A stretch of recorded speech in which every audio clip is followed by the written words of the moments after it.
Sing to me of the man Muse, the man of voice and verve, lifted time and again to soar, embraced by Sabbath nerve. Once he had soared the metal heights of song. Well, greetings, fellow thinkers and drinkers. Welcome to the final episode in a trilogy of reviews of the Black Sabbath Super Deluxe box set editions, etc., etc., down to the final video, the Tony Martin era. Now, today's introduction is my parody of the opening lines of The Odyssey. Now, what you may well be asking me, has that got to do with Tony Martin? Well, if you allow me a little bit of artistic license, I will endeavor to explain. They were both required to navigate uncharted waters. They were both really subject to the caprice of superior beings. And ultimately, they both triumphed. Now, this box set was much anticipated, since the albums it contains have effectively been out of print for over 20 years, something of a disgrace in and of itself. Many times this has been discussed among the fans. Many times this has been discussed among the fans. Many times we've had iterations of ever seeing it, but eventually it came out. It's not perfect, but we will get through that. We will discuss that as we go through the review. So, what exactly did we get?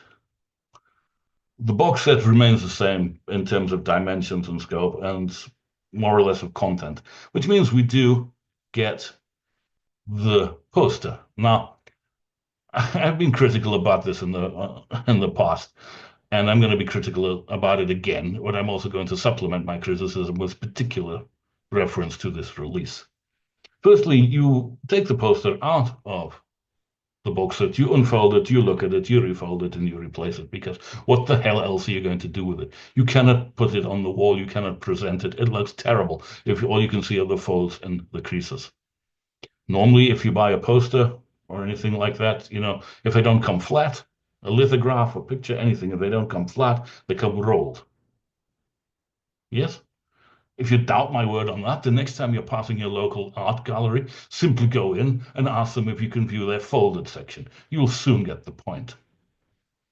Now, while these posters may have, in this case, I have to say, the one poster it contains is a replica of the headless cross promotional material. So it's the Celtic cross that was used, to promote headless cross. Now, it does have artistic value, aesthetic value, but I submit that it has all the practical utility of a ventilated condom. For what else are you going to do with it? Nothing. And I'm sure these are just put in there so that the powers that be can add some text to the hype sticker saying, oh, includes poster, giving the impression of added value where there is actually none. I've mentioned that before, but I'm mentioning it again. The supplementary point is, why only one poster?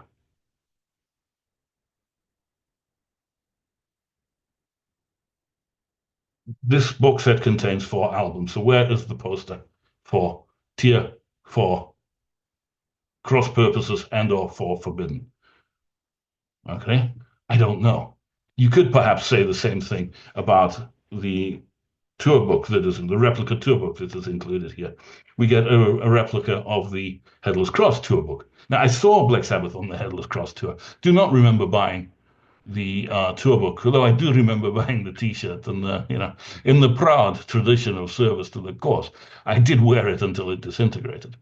I mean, I'm not saying that the tour book is not an accurate replica of that. I'm sure it is, but why the Headless Cross tour book? Why not tier? Why not cross purposes? Why not forbidden? I don't know. Is this done to reduce costs? Or is this just plainly a matter of maybe the concept behind this box set has not been thought through? Or is other reasons far more pragmatic, which we will get to? Again, I'm ambivalent towards these things. You look at them once or twice and probably never again. Much is the same as I said about the accompanying books, hardback books that were with the other deluxe editions, box set editions, I should say, super deluxe box set editions, to be accurate. On this occasion, we don't get a hardback book, we get a softback book. Is this a deliberate slight? I don't know. Is this just done to reduce costs? Possibly.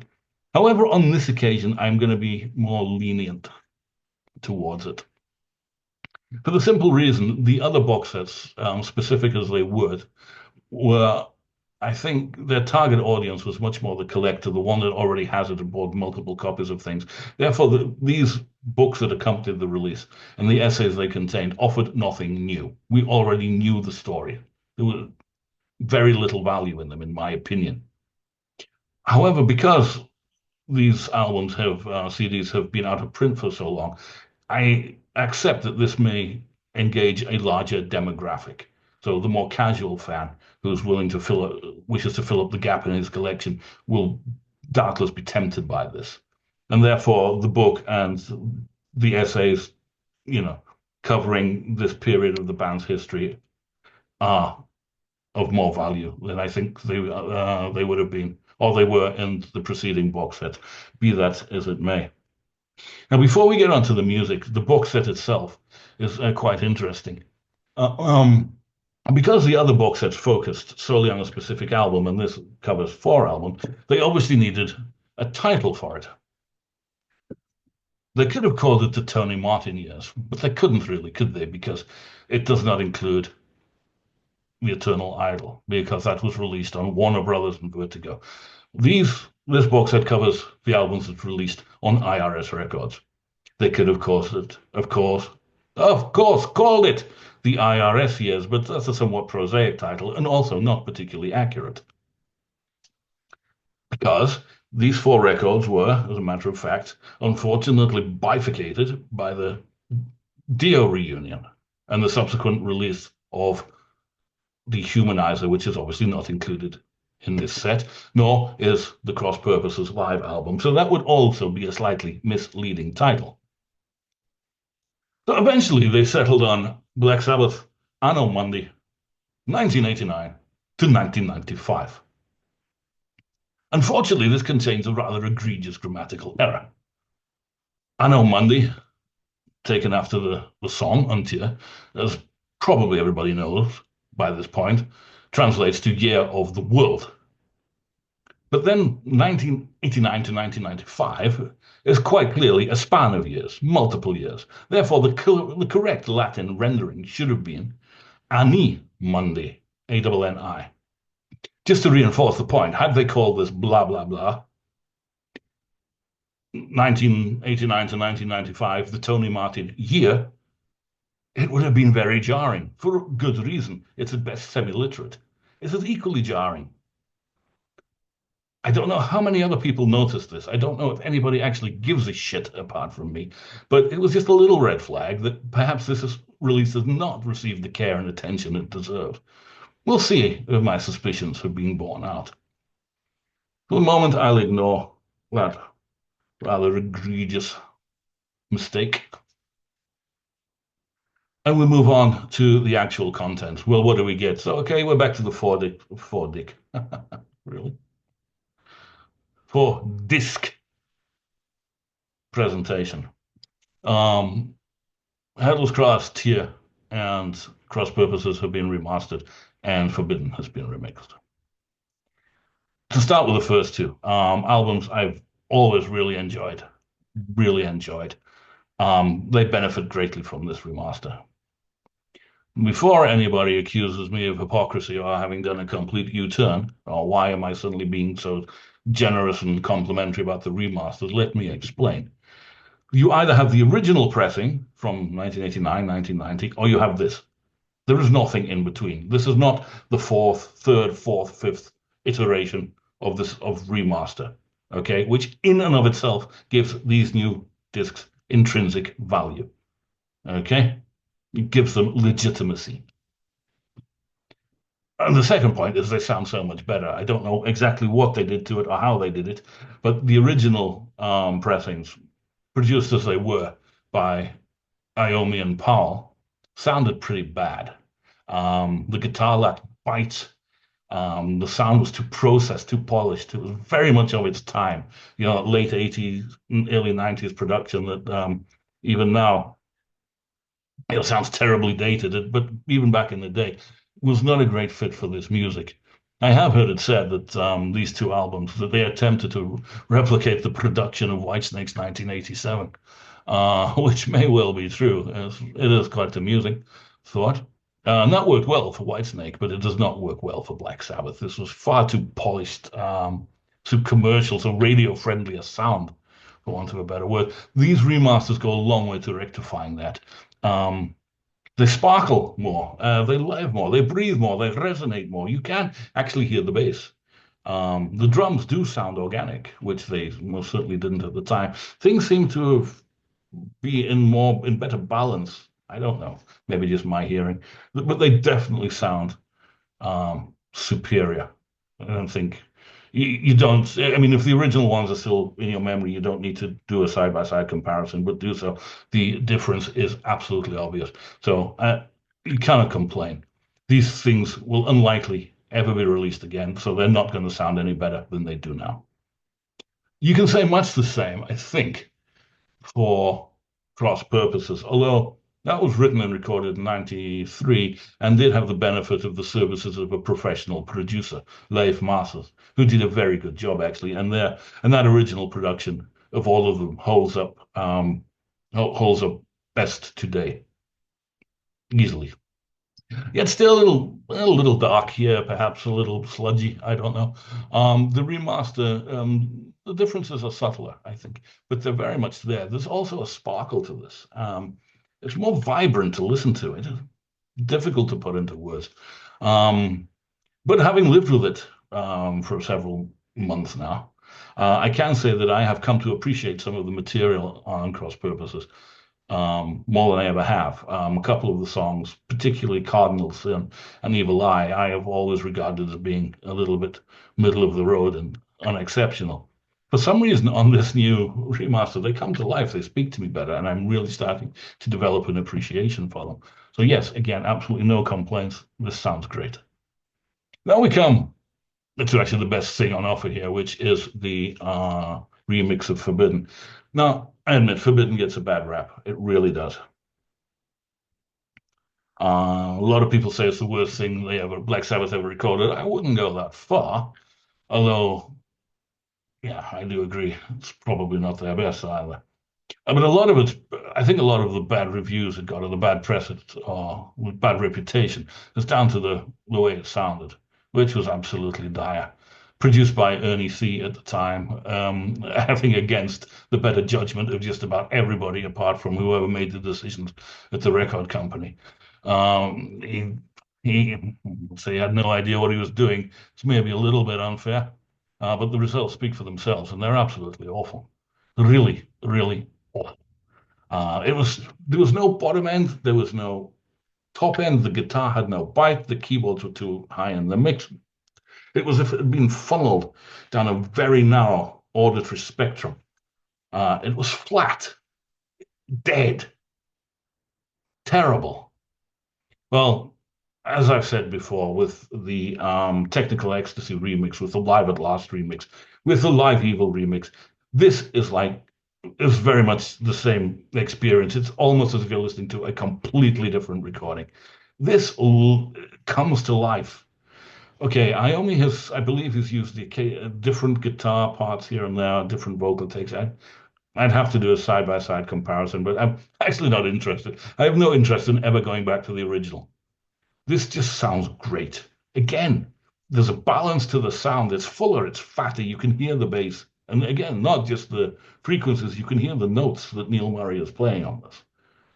It just sounds so much better. Even some of the songs that I used to regard as duds have, I won't say they've been converted to all-time classics, but I'm developing a greater appreciation for them. This is a complete success.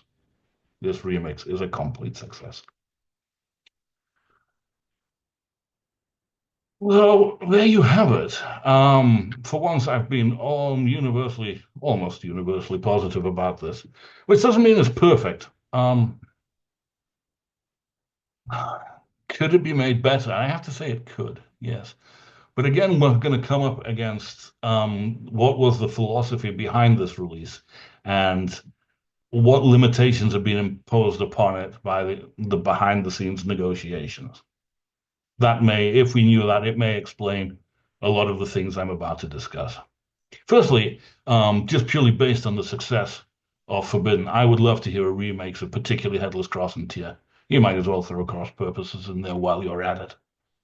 I really think both of them could benefit greatly from that. That would be nice to hear. Now, this is where it gets tricky and very political. There must be stuff out there that didn't make the album. There must be. In all four cases. Are we ever going to hear it? No. Would we like to hear it? Of course we would like to hear it. Why are we not going to hear it? For the simple reason that, again, whatever deal was struck to allow this to actually be produced and released, part of the deal was that nothing new under the name Black Sabbath may be released, unless, of course, it features Osborne.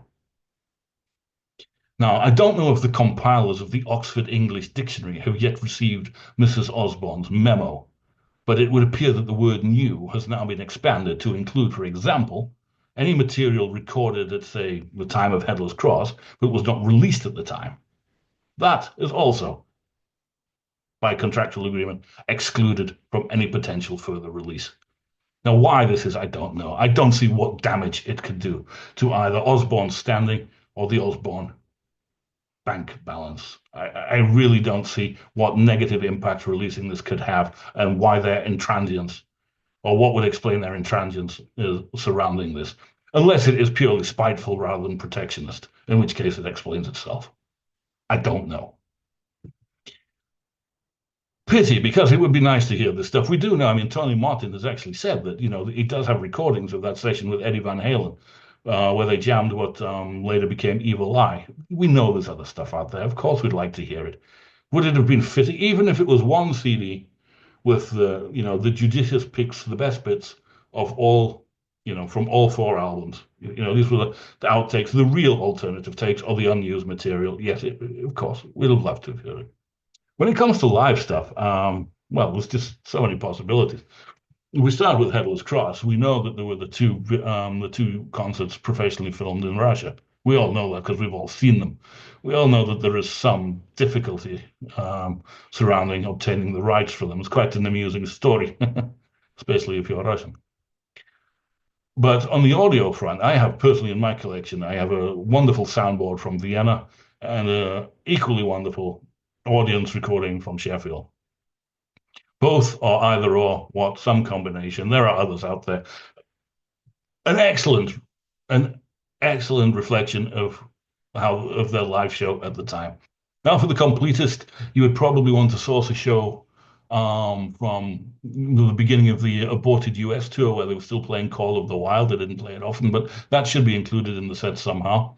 Also, as they wound their way around Europe, Copenhagen was an interesting show, being as the last time they played Devil and Daughter live, and also, as they had done a few days earlier in Bristol, Ian Gillan joined them for the encore. They played Smoke on the Water. Okay, so, you could put a complete representative package together to everything they actually played on the tour. There was not that much variation. The quality of product is out there, even in the bootleg market, to make this more than viable. You can more or less say the same for Tear, although there is not, to my knowledge, an equivalent soundboard or audience recording of quite the same quality. But there's enough out there because I have it. And what don't they have? What did they not record on the quiet? The thing about the tour they did in support of Tear was they mixed the setup more than they're accustomed to.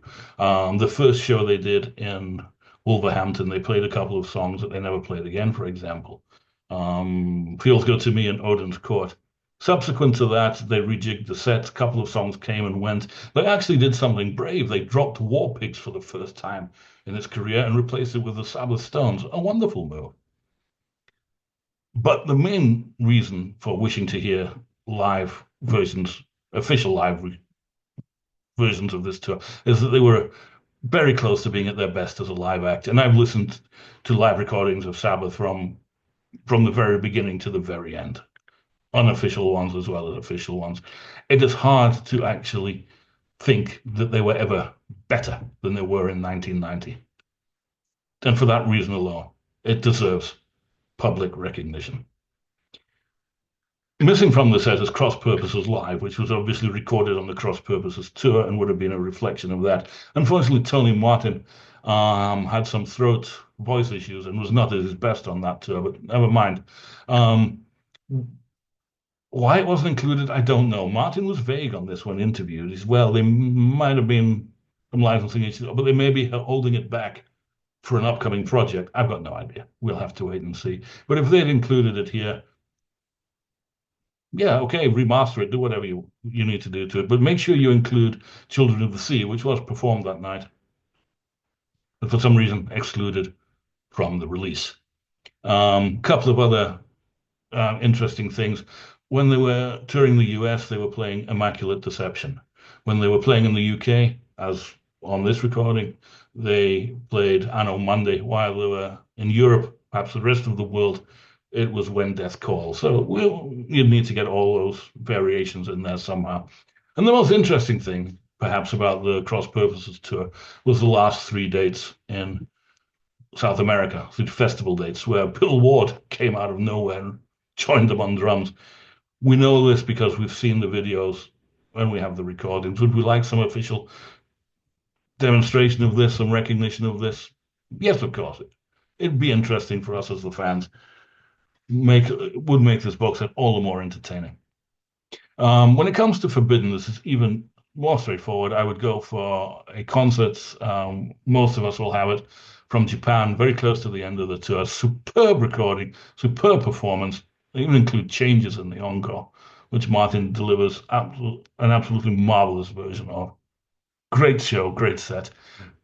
We perhaps need to supplement it with Get a Grip, which they only played on the American leg of the tour, and I Won't Cry for You, which they only played on the first couple of dates of the tour. I think a couple of festival dates in Scandinavia. Otherwise, that's a reflection of the entire Forbidden tour.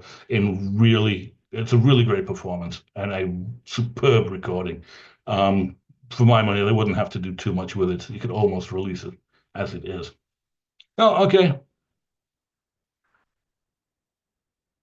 If you feel I've missed anything or other things that could be added to it, please feel free to comment. Now, obviously, I realize that if they adopted my suggestions, this box set is growing, and obviously the price would be growing as well. Which brings me back to my initial question: what was the philosophical goal of this?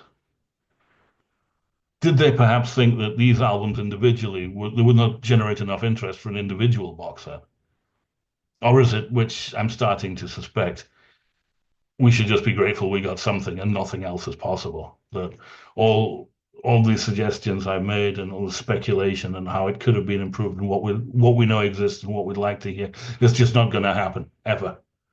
And so we just have to, take what we got. I don't know. I suspect so. But until anybody anybody who actually knows what they're talking about, offers any clarification, I guess, we're still free to speculate. I still think that something along the lines I've discussed would have made for a better product that would have been definitive. It would have been, this is the Tony Martin stuff, more or less. But, there'd have been very little missing from it. With all the, outtakes, unused tracks, whatever, and the live presentations. What else would you want? What else? There's not much else. But not to be. Having said that, I still recommend this box set. The only one other one I've recommended you buy is the Technical Ecstasy one. But I really do recommend this one. I'd probably have bought it anyway for no other reason than I believe it's long since time that Tony Martin received some pecuniary reward for his efforts. But I'm happy it turned out as well as it did. I will never go back to the original pressings. No. So, what does the future hold? I don't know. The only conceivable thing I can see on the horizon would be some re-release of Born Again, but again, We've been hearing about this for a long time. But unless something of genuine interest comes out, and anybody who's watched these three videos will now know what I mean by genuine interest. Unless that happens, I have, with this Tony Martin box set, terminated my commercial relationship with Black Sabbath. I will never ever buy another re-release. Famous last words. Okay, well, that's that for now. If you are actually interested in the Tony Martin era, I know it's undergone something of a revival. I will put a link in. I did write a second book on Black Sabbath, focusing on the Tony Martin era. I review all the albums, the tours. I take a look at the politics of it, the machinations, the intrigue. There is lots of it. Try and review it, try and give a perspective of how it was viewed at the time, rather than how we perhaps view it now. Why it succeeded, why it didn't. Again, it's probably controversial for some, but yeah, I'm very complimentary. Always have been about Tony Martin. I'm not ashamed of it. I try to, as objectively as I can, I put it in as favorable light as I can. I think is possible. But I will put a link down below, so if anybody feels like reading that, they are more than welcome to do so. Otherwise, yeah, I think that's it for Black Sabbath. Maybe sometime in the future, some other idea will occur to me. It will not be an album ranking. To me, there are things I like more than others, but the positions in any given list can change on any given day, and it may be just down to the phase of the moon. Never been a fan of those particularly. Um, but anyway, we will see. There's maybe stuff on Black Sabbath I still feel I'd like to say. We will see what the future brings. Next time, I will be talking about another. I think we're sticking to the music for now. We're talking about another of my favorite bands, and yours, no doubt, namely Deep Purple, where I will be presenting even more contentious opinions. So until then, please, you know what to do. It's, to like, to subscribe, to share, to comment. It almost sounds like Tennyson, doesn't it? To strive, to seek, to find, and not to yield. To like, to share, to subscribe, and not forget to comment. Might be onto something there. We need to work on that. Well, anyway, until next time, with thanks, take care, and machonkier.